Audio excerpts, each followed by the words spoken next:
Hey everyone, this is the Coaster Dad here. Just want to give a quick review of Kennywood. Recently took a day trip to the park. It was the Friday before Memorial Day, and for the most part of my trip, the crowd was minimal. I was able to ride almost all of the coasters, minus Exterminator and Little Phantom. Also was able to get on a few of the flat rides. The Old Mill is a classic to Kennywood. It's not the most thrilling ride by any means, but definitely worth getting in line to enjoy. Also got to walk through Noah's Ark. Now this thing was very fun. However, it was very disorienting. So if you get motion sick pretty easy, you might want to prepare for that. I did not get to ride Spinvasion. I don't do well spinning, so I sat that one out. However, it definitely was getting a lot of love and looked very cool with the color scheme. Also got to get on Ghostwood Estate. Was an absolute fun dark ride. You get a blaster. When you go through the doors, you just start blasting. Now, my score was 780.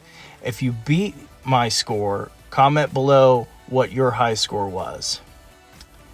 The cool thing about this ride is it doesn't have a track. I just really like seeing new tech with old designs. Now to the coasters.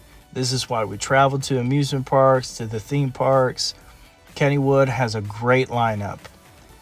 Phantom's Revenge lived up to the hype with its airtime and a 10-second drop. I can see why this is high in everyone's rankings. Steel Curtain was definitely worth the wait. The downfall is they only run one train from what I'm told, which makes the line drag.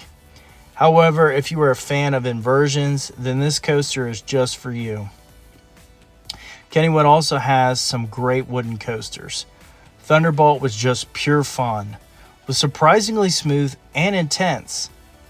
I'm struggling which one I like more, Thunderbolt or Jackrabbit. Now speaking of Jackrabbit, the double down on this thing gives one heck of a pop of airtime. Don't think there's anything like it, especially with the lack of restraints. Then probably my least favorite of the bunch, I gotta say, is Racer. The cool thing about the coaster is a Mobius coaster. You don't stop where you started, and the racing element is cool.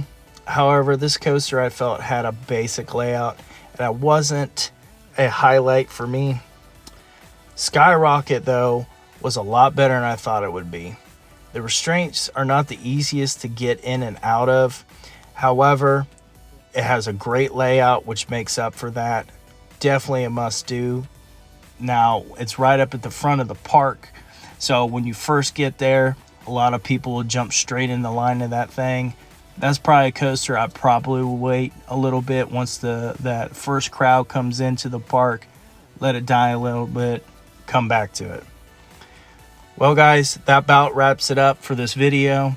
If you like the content, if you could like and subscribe, I'd greatly appreciate it. Now get out there and ride some coasters.